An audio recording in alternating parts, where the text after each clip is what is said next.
Lembah Badar, 130 km dari kota Madinah Al-Munawwaroh, menjadi saksi perjuangan Rasulullah dan kaum muslimin sekaligus sebagai tonggak penyebaran Islam.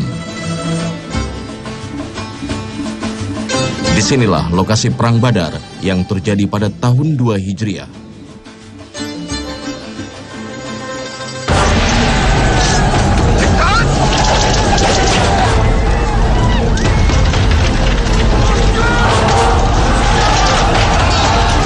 Lembah yang kini berada di kota Badar Hunain ini pula yang menjadi saksi keperkasaan paman Rasulullah, Hamzah bin Abdul Muthalib, yang menggetarkan kaum Quraisy.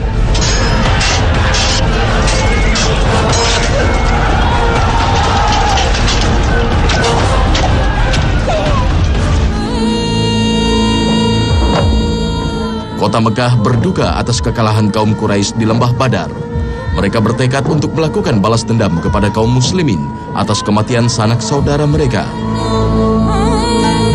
Hamzah! سأصيدك يا صائد الأسود. عندما تموت سأمزقك يا قاتل أبي. سأمزقك يا قاتل أخي. سأمزقك يا قاتل عمي. عندما تموت سأشرب من دمك. سأشرب من دمك. كفي عن العويل يا هند، كفي عن العويل. ليس عندنا وقت للنواح. هذه المرة سندعو حلفاءنا ونعد لمحمد جيشا لا يقهر.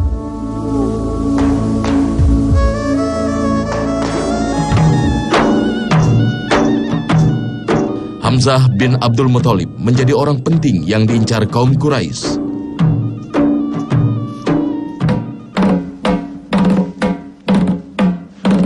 سأعتقك وأعطيك وزنك فضة وألبسك الحرير مقابل رمية كهذه.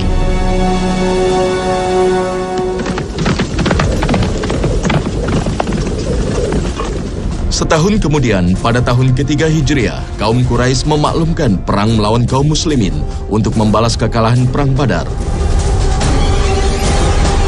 Kali ini, kaum Quraisy mengerahkan seluruh kekuatannya hingga mencapai 3.000 orang di bawah pimpinan Abu Sufyan. Ini sebenarnya adalah perang balas dendam. Karena musyrikin di luar dugaan mereka kalah di Perang Badar. Mereka mempersiapkan setahun penuh untuk menyerang balik muslimin dan mereka ingin mengambil alih kembali, ingin membalas muslimin. Maka meletuslah perang Uhud di tahun 3 Hijriah. Saat pasukan sudah bergerak dari kota Mekah, pasukan musyrik Quraisy bergerak dari kota Mekah, maka Nabi segera rapat dengan muslimin di kota Madinah. Hasil rapatnya adalah sebenarnya Nabi ingin bahwa muslimin tidak usah keluar dari Madinah. Kalaupun terjadi perang, Nabi ingin perang kota. Karena kota Madinah dianggap benteng-bentengnya cukup kuat untuk melindungi muslimin. Tapi hasil rapat berbeda dengan keinginan Nabi SAW. Dan ini musyawarah dalam Islam.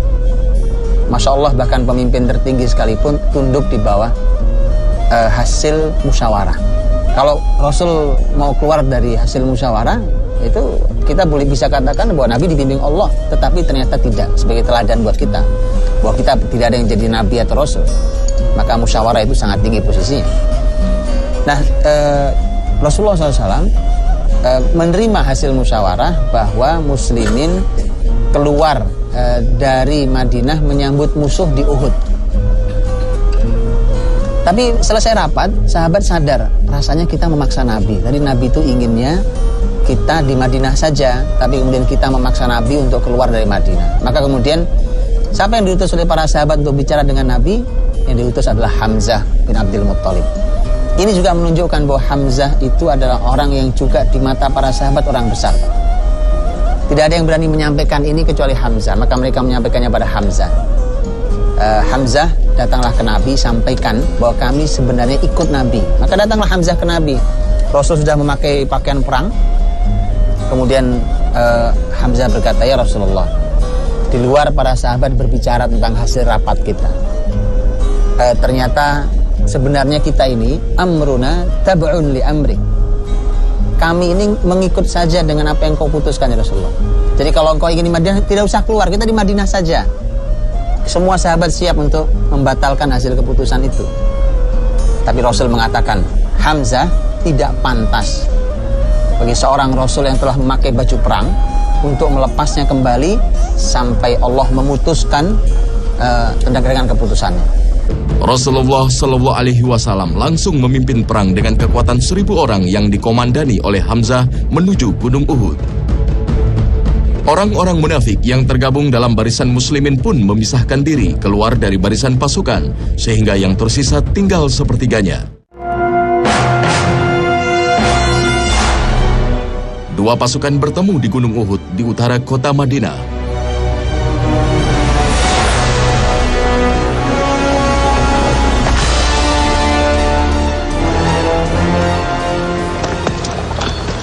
حمزة هناك هل تراه؟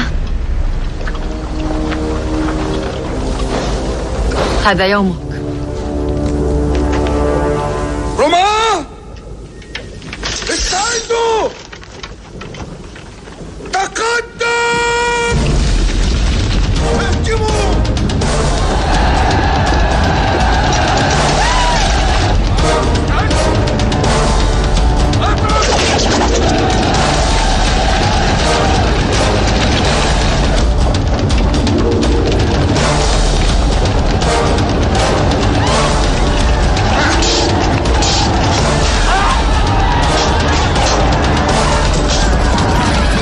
Rasulullah menempatkan 50 pemanah di Bukit Rumat di depan Gunung Uhud untuk menghalau pasukan Quraisy dan melarang mereka meninggalkan tempat apapun yang terjadi.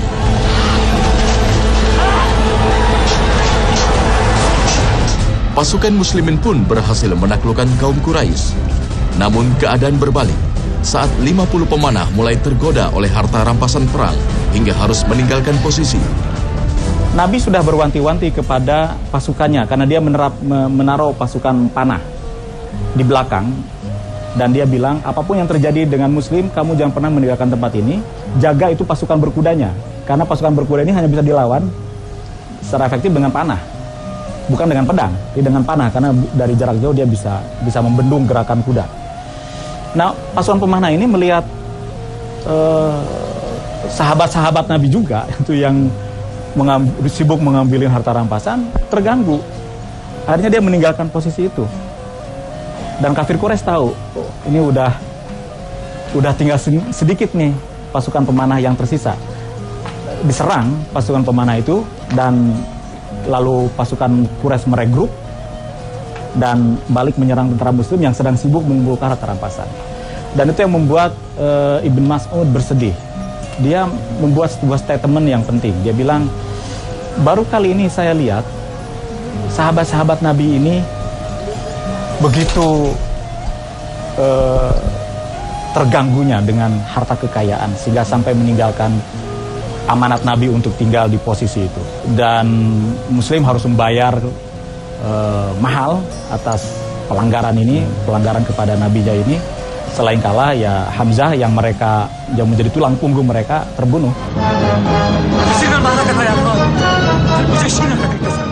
Khalid bin Walid yang kala itu masih musyrik menghimpun kekuatan baru saat melihat 50 pemanah Nabi meninggalkan Bukit Rumat. Ia membawa pasukan berputar dan langsung menghujam kekuatan pasukan muslimin.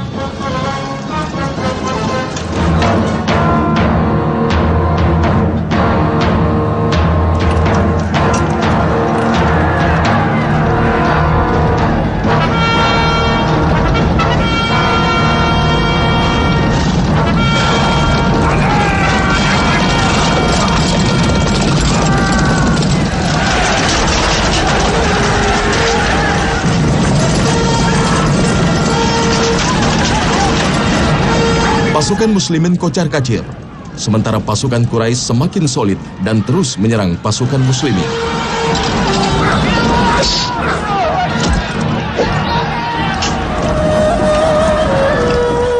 Pasukan muslimin berjatuhan, gugur di medan Uhud, termasuk Hamzah bin Abdul Muthalib yang dibunuh seorang budak bernama Wahsy.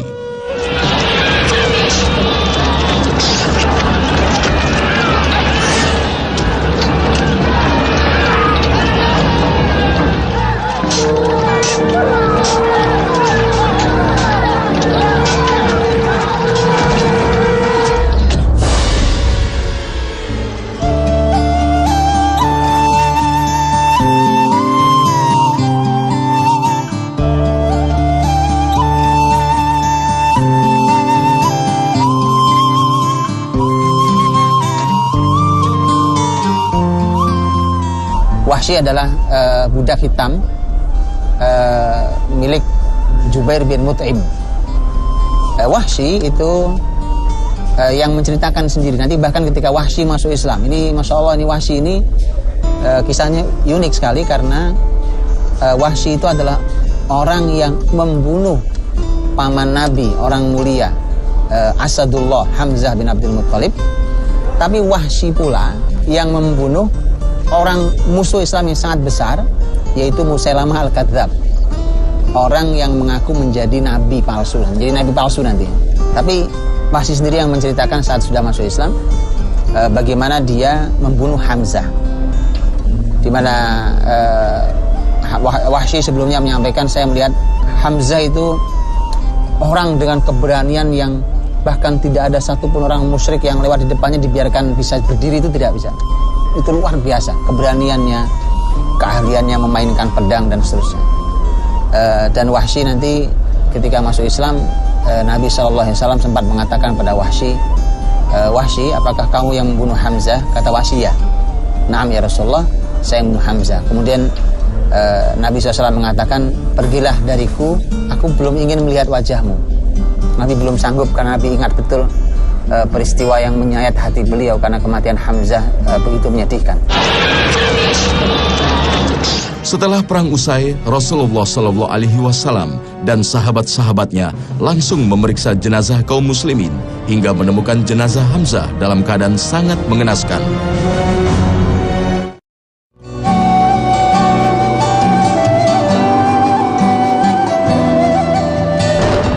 Melihat kondisi jenazah Hamzah, Rasulullah SAW tak kuasa menahan sedih hingga melinangkan air mata.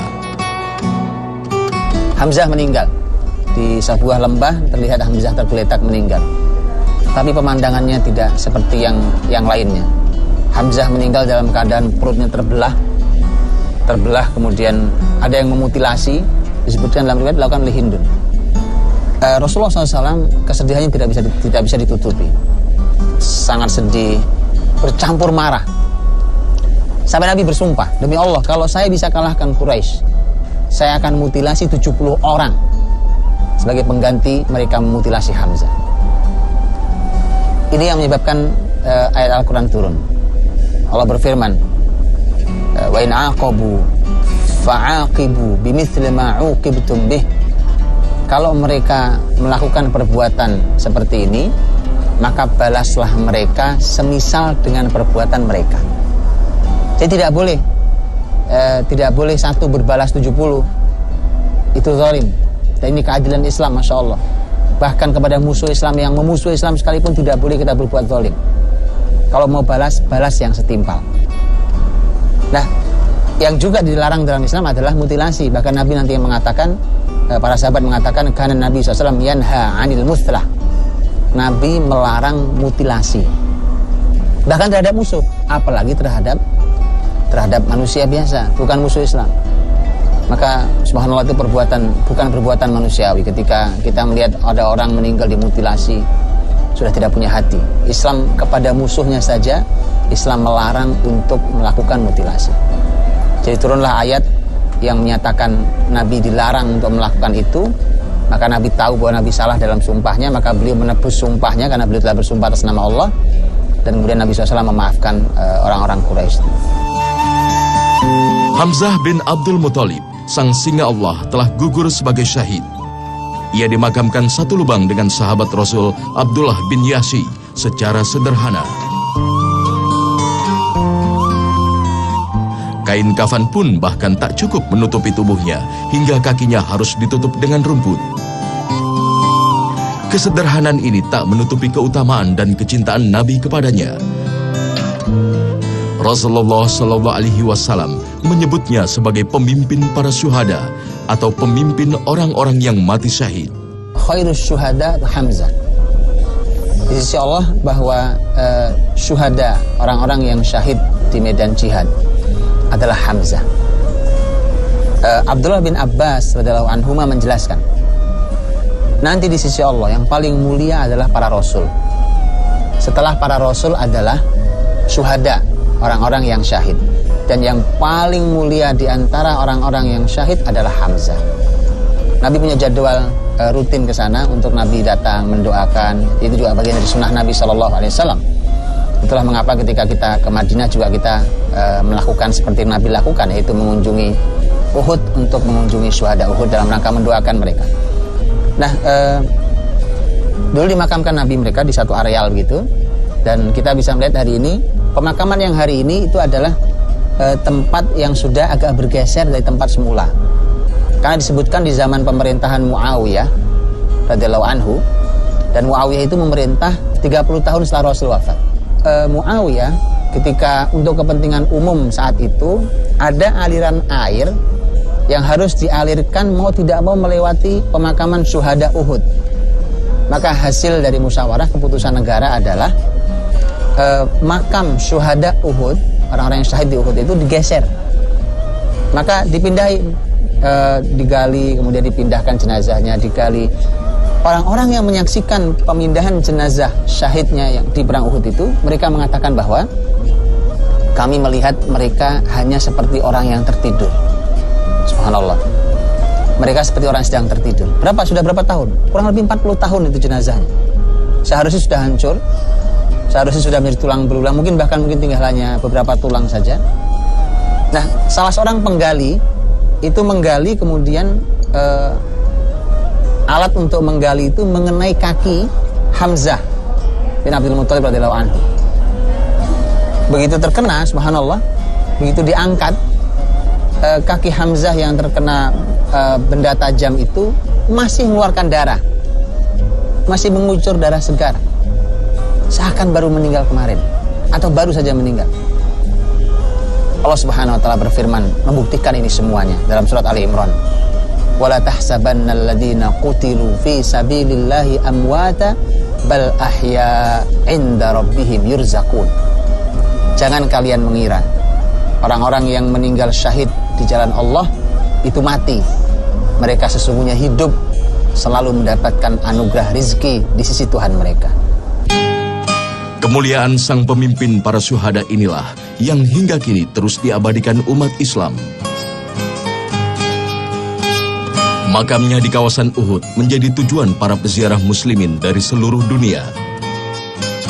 Bukan untuk mencari berkah, melainkan untuk merangkai kembali keteladanan Hamzah bin Abdul Muthalib, singa Allah dan pemimpin para syuhada.